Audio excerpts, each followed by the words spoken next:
Hi, everyone, and thanks for watching another episode of Bengals Locker Room Conversations here on Fox 19 Now. I'm Joe Daneman.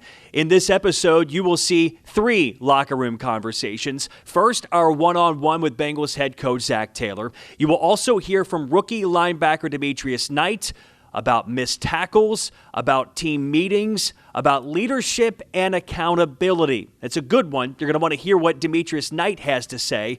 And we also speak with Bengals wide receiver Andre Yoshivas and why he continues to be confident in himself that he'll play better football in the second half of the season. But let's start this episode with our one-on-one with Zac Taylor, the head coach of the Bengals.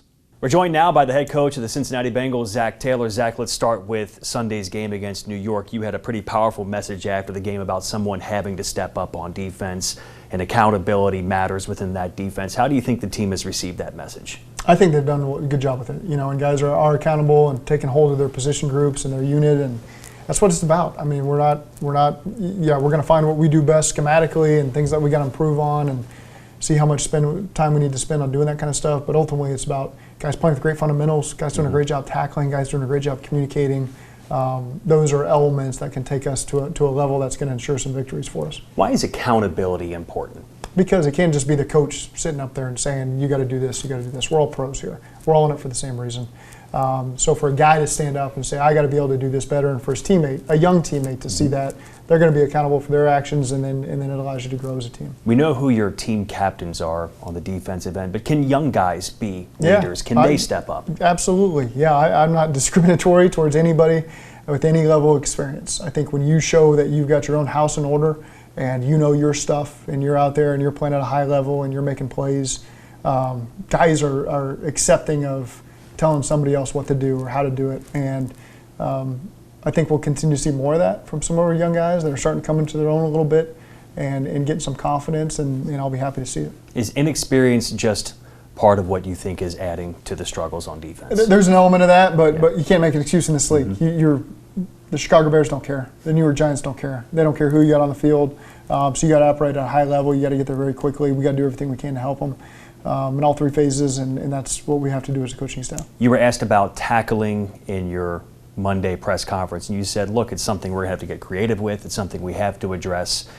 I know you don't want to give details, but it's something that's going to be emphasized this week. It is, absolutely. And it's not that we haven't emphasized it, but we got to find a way to be accountable for it, and so those are things that we'll have to be creative with. Offensively, you scored 38 points. What did you like about what the offense did against the Jets? Well, I thought we found some efficiency in the run game. We got some explosives there, and helps the pass game as well. When you're able to run the ball like that, helps some of the nakeds and some of the play actions and screens and things like that. So I thought we found a nice rhythm. We didn't score enough of our possessions to be able to separate the game.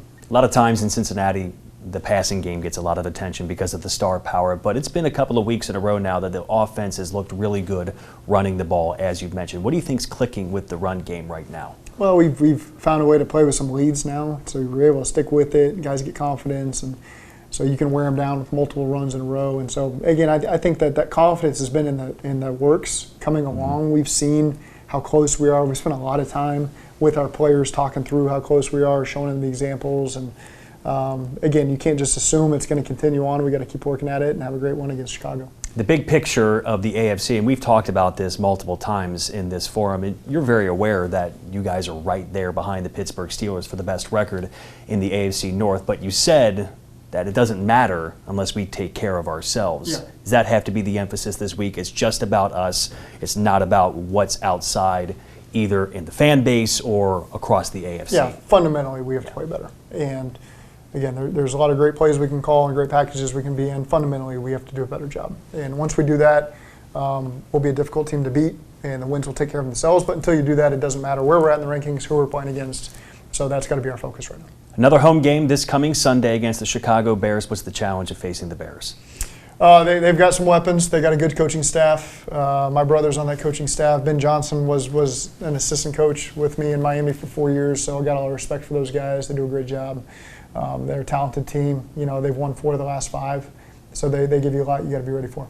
Now, Bengals head coach Zac Taylor sat at the podium behind me after Sunday's game against the Jets and called out his defense, saying someone needed to step up and be a leader and start making plays on the defensive side of the football. We found out on Monday, the day after the game, that maybe step one in that process of someone stepping up was happening. A players-only, defense-only meeting here at the stadium when a lot of the Bengals players stood up and said what they had to say about this defense and about fixing it going forward. One of those players is rookie linebacker Demetrius Knight Jr. Here is our conversation with Demetrius Knight inside the Bengals locker room.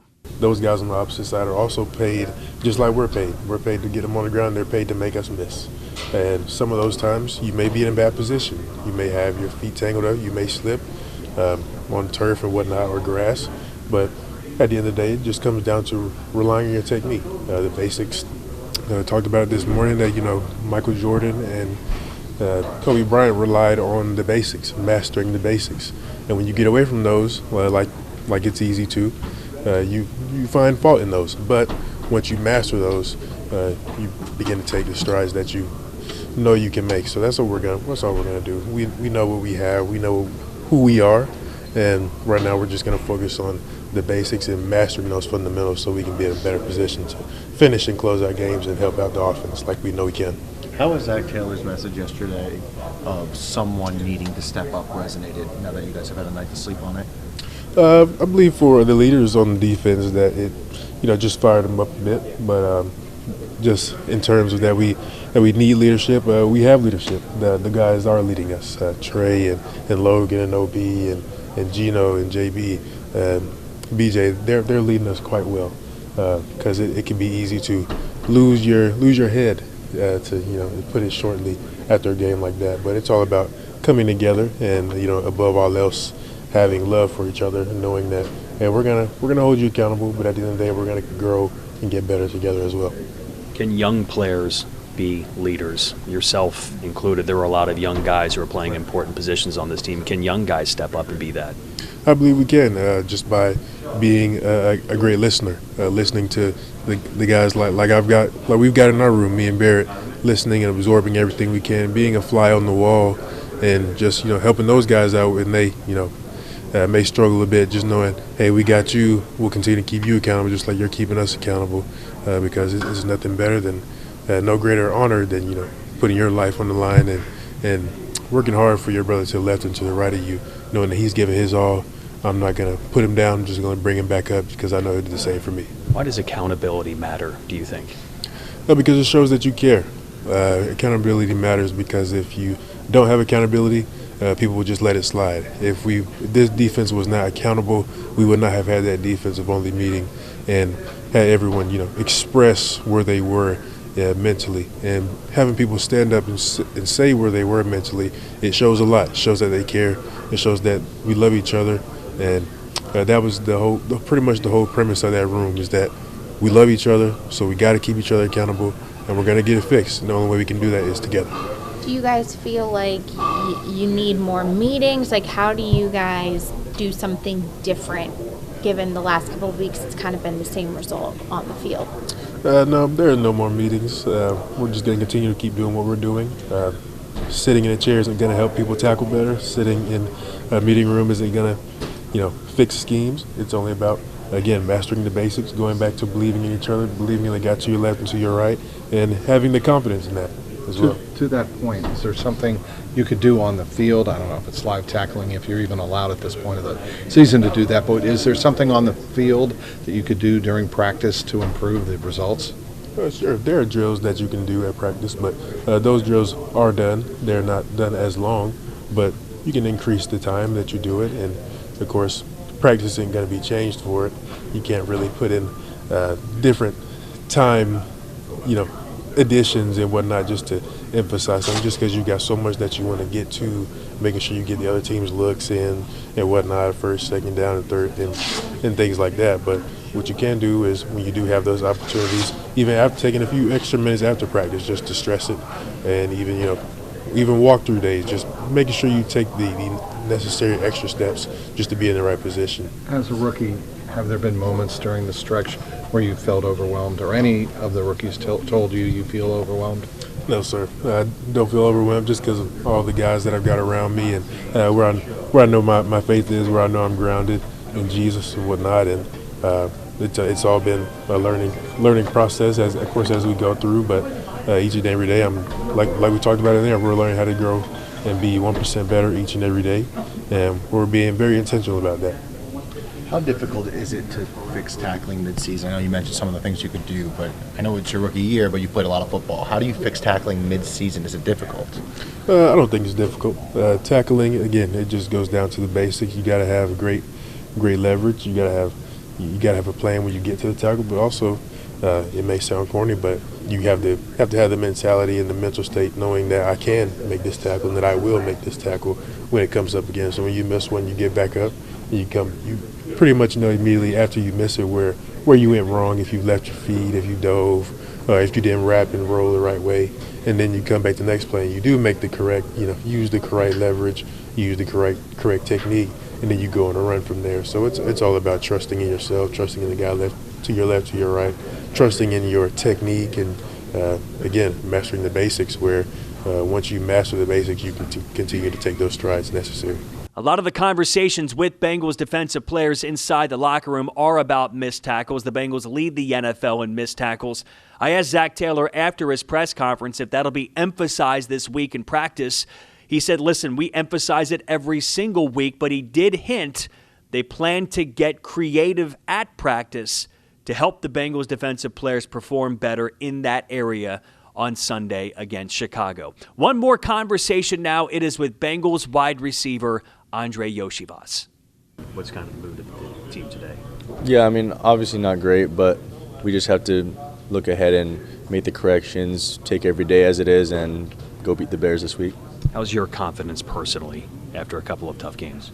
It's fine. I just come and do the same thing every day. I work as hard as I can, and the plays will come when they come, and I'm just going to stay steady, and the course will be its course. What are the biggest learning points for you, Dre, after the last couple of drives yesterday?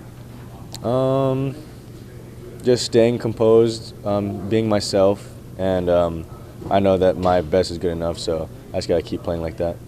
Do you notice any tension between the offense and defense at this point? No, not at all. What kind of happened? Walk us through what y'all were trying to accomplish there on that last series, trying to go back and kind of win that game? I mean, I guess they threw some things that they haven't shown on tape before, but, we have the guys to make the plays, so we just got to make them. Did you get a sense that they were going to be going to you, given that they were probably going to double T and Jamar? Yeah, well, they haven't showed a lot of double-double before, so, but, I always have to be ready for the ball regardless of what I think the coverage is going to be. What's it been like to see Jamar just get an insane workload over the last 3 weeks? I mean, just a ton of targets. I mean, are you shocked that they've been able to rely on him so much and he's been able to be productive? Not really. I mean, he's one of the best in the league, arguably the best, so he's really good with the ball in his hand, so they just try to find ways to get it to him. The couple of passes that came to you in the fourth quarter, do you go back and look at those, Andre, to see what you could do different, or do you just flush it and not even want to look at that? It's like a combo of both, for sure. I'm always critical on myself, but it's also about knowing my abilities and just, understanding what I need to work on and just flushing it and then going to the next week. When Zac Taylor says after the game yesterday, guys need to step up and make a play, how does that hit home with you? I mean, everybody needs to make plays for us to win. It's a team sport, so, I just got to make the plays when they come to me. It's the Bengals and the Chicago Bears this Sunday here at Paycor Stadium. It's a 1 o'clock kickoff. It'll be the Bengals' final game before the bye week. Thanks for watching this week's episode of Bengals Locker Room Conversations. We'll see you next time right here on Fox 19 Now.